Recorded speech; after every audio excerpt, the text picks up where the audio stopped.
The sound of a kestrel. Yes, the sound of the American kestrel, one of our very small birds of prey, but definitely still a fierce predator, especially if, grasshoppers, frogs, small rodents. A beautiful bird. Have you seen kestrels this summer? Not that I know of. Okay. I Yeah, they're often like perched on like power lines overlooking fields and stuff, but they're kind of small. So unless you're looking for them, you can miss them. right. That is Charlie Mitchell. I'm Jennifer Barr. This is the Season Watch Pod.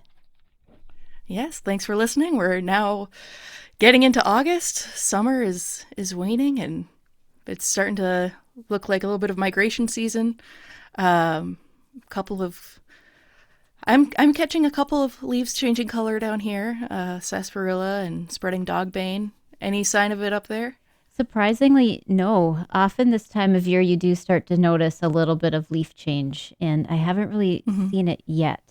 Maybe in some of those like underlying plants, a bit like you just mentioned, but not so much in the trees yet. Not in the canopy. Mm-hmm. Yeah, that makes sense. Because you're also in Grand Rapids, Yes. same as Heidi. Yeah. Mm-hmm. Yeah, so it's a exciting time to be outside. And speaking of American kestrels, John Latimer got to view a family of them this week. It's time for the phenology show. Phenology is, of course, the rhythmic biological nature of events as they relate to climate. Pause to look at a bird outside the window. Nothing unusual about that. If you know me, I'm pretty much distracted by everything that has to do anything with nature. So, just a quick look. And since it was a bird, I'll start with birds today. And the following birds have caught my attention this past week, including yesterday, a red-tailed hawk that was probably a juvenile because it was sitting on a fence post right along the edge of Blue Heron Drive.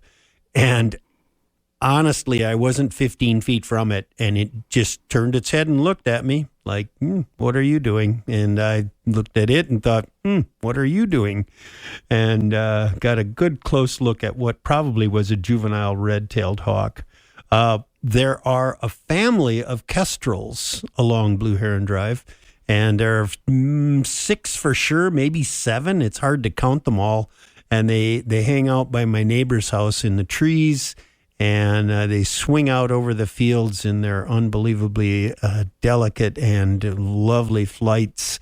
And it is just a thrill to come out of my driveway and see them all sort of scatter and whip this way and that way across the land. It must be frightening to be a grasshopper in their presence. Oh, I love John Latimer so much. You'll notice that I left that clip a little bit longer than it probably needed to be, just because that moment where he gets distracted by a bird out the window, and that man has seen so many red-tailed hawks, and still the chance to like see one up close and a juvenile just sitting on a fence, you can tell that it like really moves him. Yeah, he still finds the wonder in nature. You know? Yeah. Yeah, I love that. Yeah, I just find it really, really inspiring. And I love the way that he describes the American kestrels like whipping across the landscape, a whole family of them. Mm-hmm. What a joy to see. Yeah. Yeah. Do you have a favorite bird?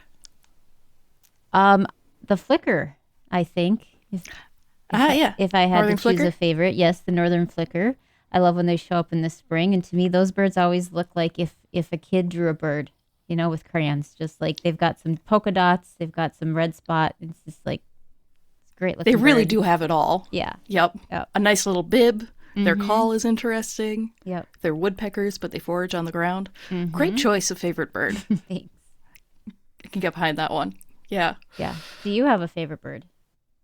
Oh, I have probably too many. And it all depends on what I've seen most recently, to be honest. A couple that stand out. Ruby-crowned kinglet. Do you know what those ones are? The little Yeah, small. I have seen those, or I've definitely looked at photos of them after hearing about them. They're very, very delicate and cute. Yeah, they're so tiny and they just flit around the tree canopies and they're very like kind of twitchy. They don't really stop moving. They're just a little bit, they're like bigger than a hummingbird, smaller than a chickadee. And then the males have this secret little ruby, what they called a ruby crown, but a little ruby patch on their head that most of the time is hidden, but sometimes they can flare up. Just an adorable bird. I mean, belted kingfisher is up there. I love watching them out on the water. Mm-hmm. You can never go wrong with a green heron. And the chickadee. Of course. Yeah. They're so easy to see. They're so easy to like make friends with, and they're just always fascinating to watch. You know, we've got our favorite winter birds, favorite birds you see in the spring. And this time of year, birds are starting to kind of say goodbye to us, some of them. Yeah, which is always kind of bittersweet. I know we'll be seeing the common nighthawks flying over soon as they head south, and the male ruby-throated hummingbirds head out first, along with the male rose-breasted grosbeaks, and yeah, a little bit of an end of an era. That's okay. Do you like last week? Heidi and I were talking about Heidi's favorite season is fall. My favorite season for a long time was summer, and it's still up there. How about you? Where are you in the... I definitely love fall. So Okay. the Counting Crows, the band, have an album called August and Everything After. And I always think of that, like, I like August and Everything After. Oh, that's perfect. Yeah. I like that. And very alliterative, so I'm definitely on board with that. Mm-hmm. Yeah. You know, August is like, you can still have that like last bit of summer, but it starts getting dark a little earlier, maybe not quite as hot. Things start, winding down toward fall, and then September comes and that's lovely. And I love the leaf change and apples and, all the things that come with fall. So I'm learning to change my tune on fall, but for so long, fall is just the precursor to winter. that's true. And there's And definitely... I really don't like winter. No. Fall is a season that has a lot of different like gradients to it, from September to November. It's a very different season. Yeah. And it all depends on like whether you get a warm fall or a cold fall and so on. So we'll see what we get this year.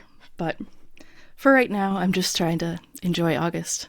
Yeah, that's what we got to do. We got to enjoy where we're at. Exactly. And speaking of enjoying what we have a report here from the Roots and Wings Forest School Adventurers Program, who's been exploring Glendalough State Park this summer. This is the adventurers from Roots and Wings Forest School reporting from Glendalough State Park, August 5th. I saw a tussock caterpillar. It was furry and it was blackish, brownish. I saw yellow salsify flowers. I thought it was a giant dandelion. I saw a white moth. I saw a prairie onion. It was purple. A bunch of little flowers. I saw some turtle eggs. They were cracked. The acorns were starting to form on the oak tree, and they were green. I saw a brown sparrow that was really small. I seen milkweed pods. They were kind of prickly, and they were small and big. When we were walking on the trail, we smelled skunk, and I saw skunk footprints. We saw galls that were forming on leaves. On the trail, I saw 2 monarch butterflies. Thanks for listening. Stay wild. Oh, I love those kids. I know, me too. What a cool every report thing to just makes do. me so happy. What a cool thing that they get to hang out at Glendalough State Park pretty much all summer. It sounds like they've been reporting from there a lot. Very cool, and identifying what they're seeing, and this just sounds like so much fun. They have such an eye for just all of it.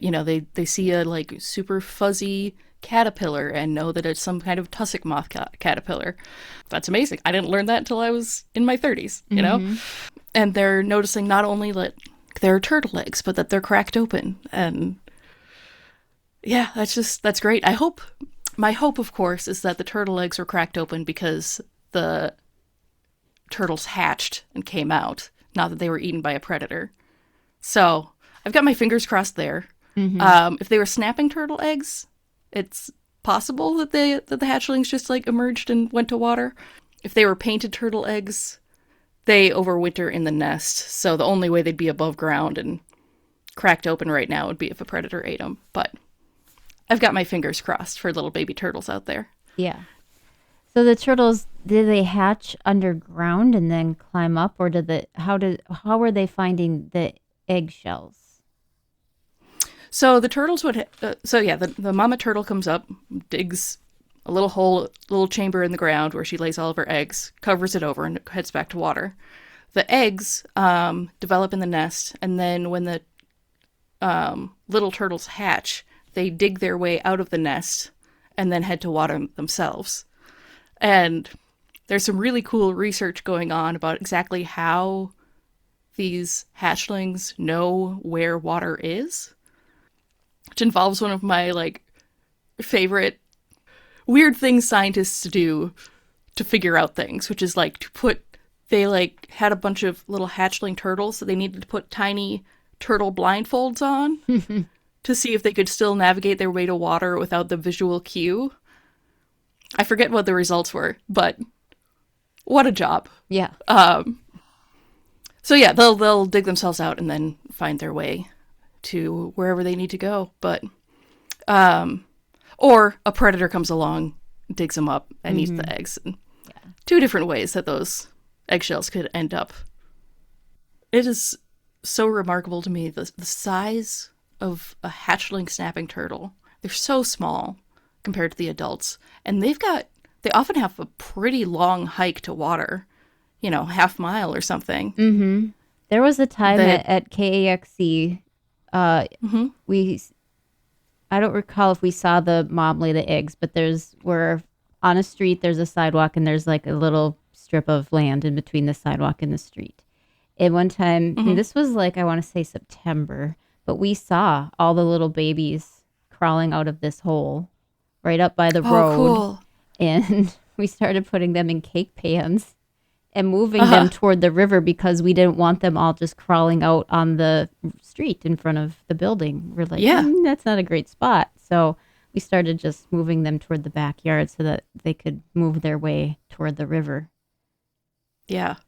Well, thank you. Good move. Yeah, because the roads are a huge obstacle. And, they're so small and they blend in well with the pavement that it's really easy to accidentally hit them if you can't see them. And then, if you're thinking about this tiny little snapping turtle trying to get up and over a curb is a pretty big hurdle. Yeah. I also think about railroad tracks as another big hurdle for like a little snapping turtle. Yeah, and these turtles, they were about the size of like the candy turtles that you can get, like that come in a box, especially at Christmas time. They were about that size, maybe slightly bigger. They're so small, and then they get to be so big if they make it that far. Yeah, so I'm hoping I'll get to see some.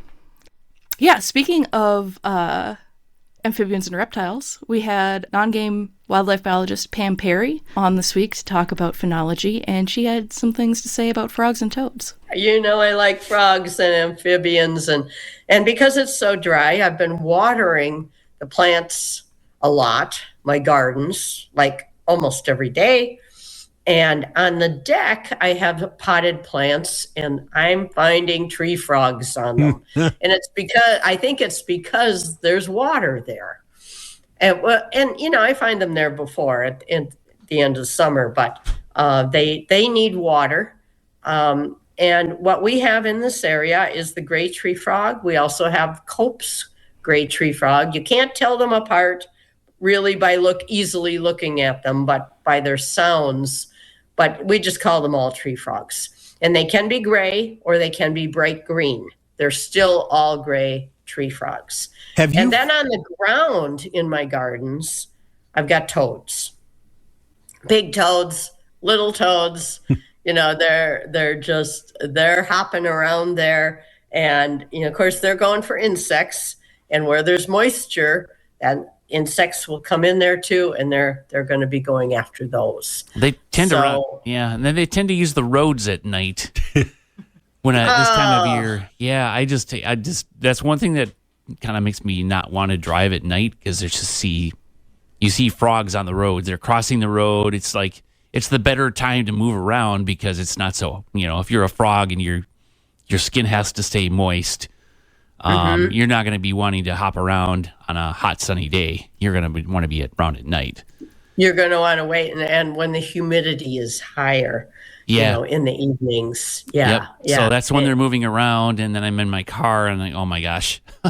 And it seems like they're more, try to avoid them, but it's like, oh my gosh, you can't. It seems like this is the time of year when they're hopping around the most from place to place. Are they relocating for winter? Is that what's happening? Or?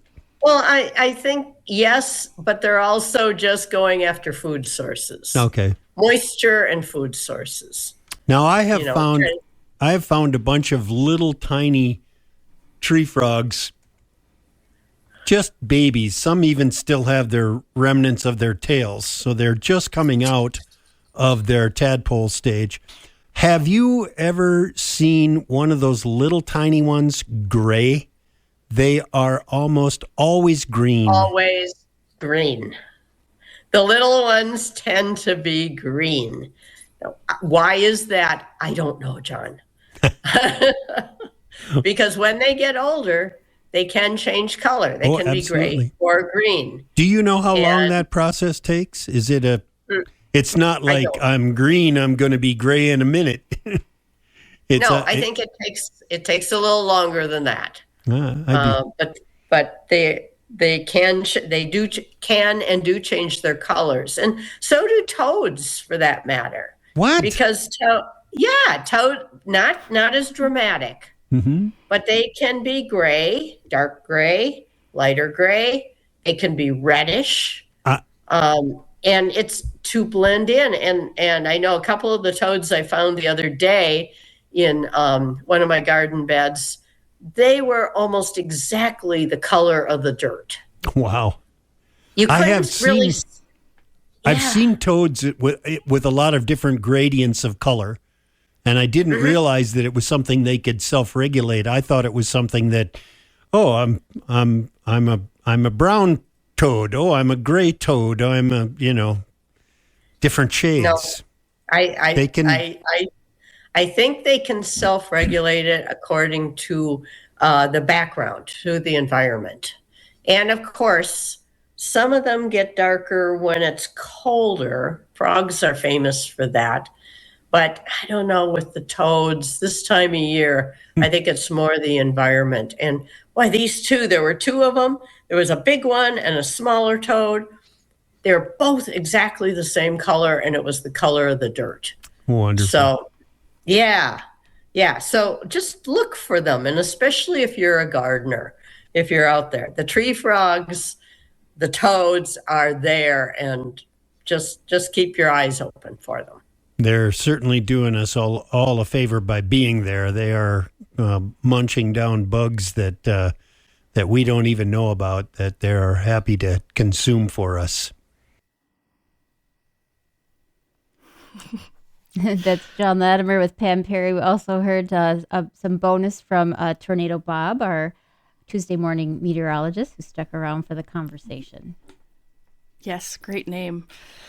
Yeah, and I had the exact same reaction that John had when Pam Perry mentioned that toads can change their color. What?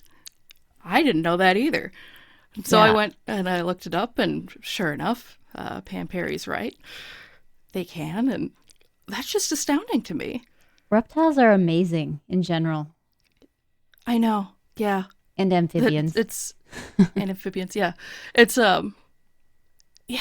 just astonishing, because I've seen toads, light tan, some of my favorite toads are like kind of those reddish, almost like peach colored ones that I see sometimes up in Canada.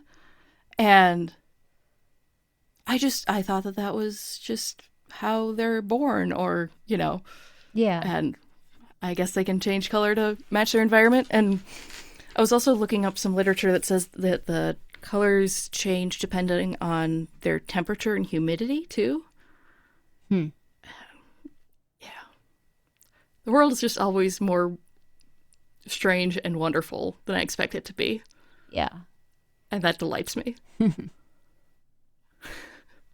Do you garden?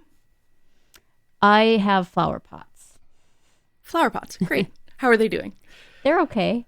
Yeah. Yeah. I keep finding this very beautiful beetle on one particular pot of geraniums, and I think it's just been hanging out there. It's like kind of shiny, iridescent, and I'm always like, are you a good bug or a bad bug? Because I think some bugs are more damaging and some are, very beneficial. And I haven't noticed any damage to my plants, so I'm thinking it's a good bug, but it's just this stunning little bug every time I go to water the flowers. Is it kind of a tannish, greenish? It's greenish. Okay, greenish. Okay, and beetly. Kind of greenish, I wonder if brownish. it's some kind of tiger beetle. Maybe. It's about the size of like my pinky nail. Pinky nail? Okay. Well, I'm intrigued. If you remember, get a picture and send it to me. So I'd be interested to see who your little beetle friend is. Yeah, I was speaking of good bug or bad bug, good critters or bad critters. One of my aunts got in touch with me this week because some of her neighbors are having problems with mice. Speaking of bad bug, mice, not good, not bug, but bad. And have been putting out like, rodent poison to try to get rid of the mouse problem, which makes sense. But we were kind of talking about like the best way to get rid of mice without harming all of the, birds of prey and coyotes and everything else that feeds on those mice. And so I did want to mention that during this week's episode, just because I did a little bit of research on it.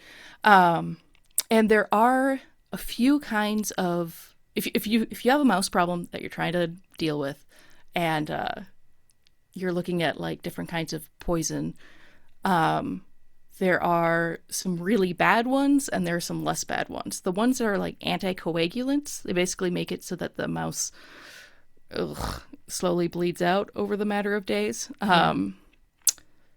Those ones essentially, it's both very inhumane for the mouse.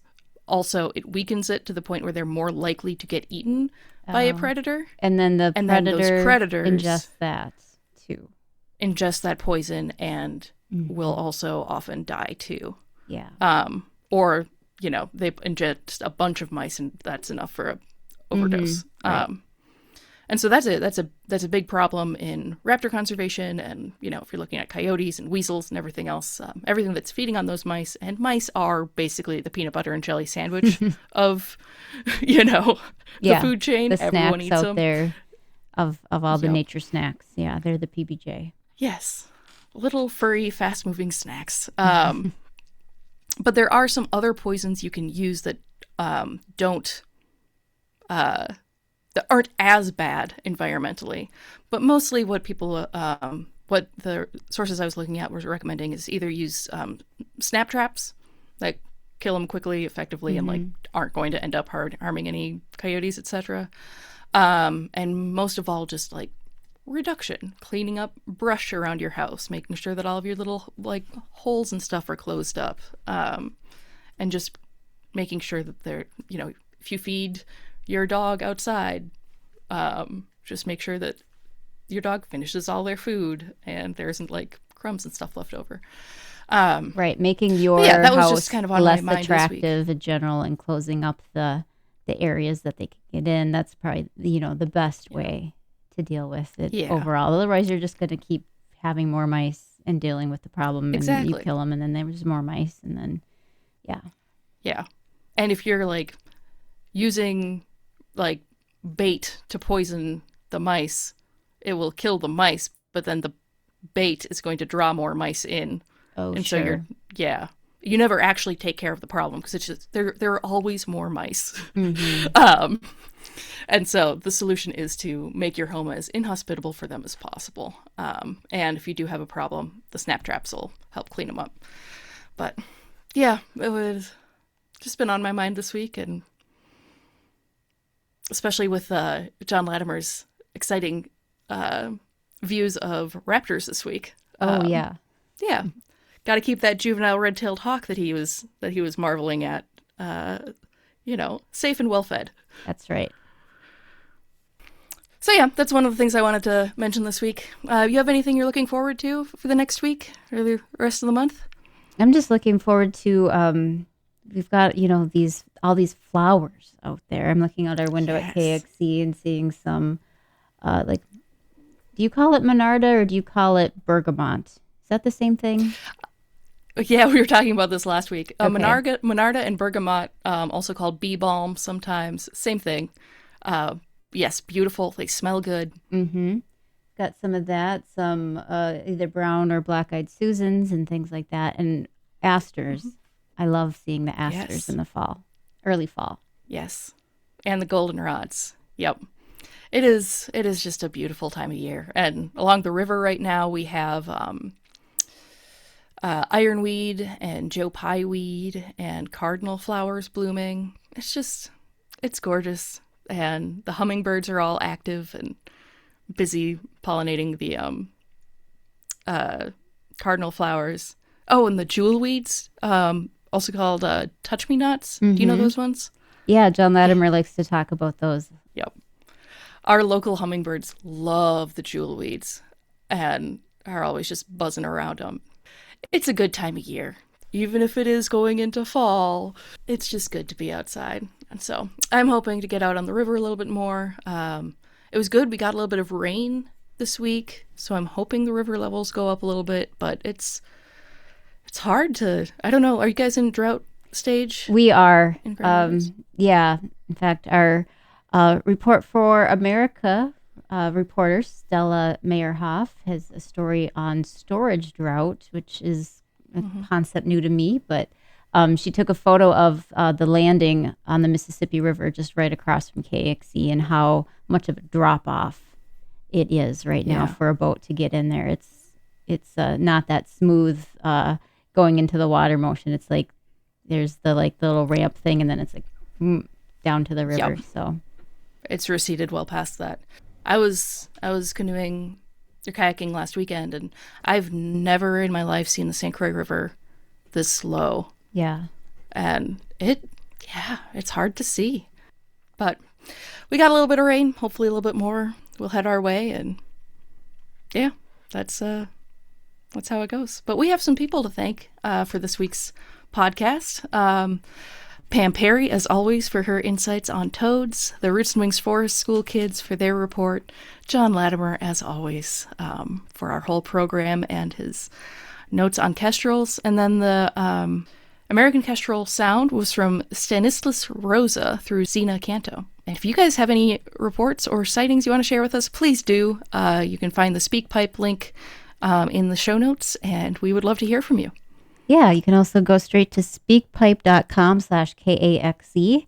That is available for you as well, and it's just an easy way for you to record that little memo, and we get to hear your voice, and it sounds great. I'm Jennifer Barr. That is Charlie Mitchell. We've been your host for the Season Watch Pod. Support for Season Watch Podcast comes from the Sugar Lake Lodge near Grand Rapids, a Northwoods setting on the shores of Sugar Lake, offering lodge rooms, cabins, and golf villas with on-site dining, a golf course, and access to the lake, trails, and seasonal outdoor recreation throughout the year. Plan your stay at sugarlakelodge.com.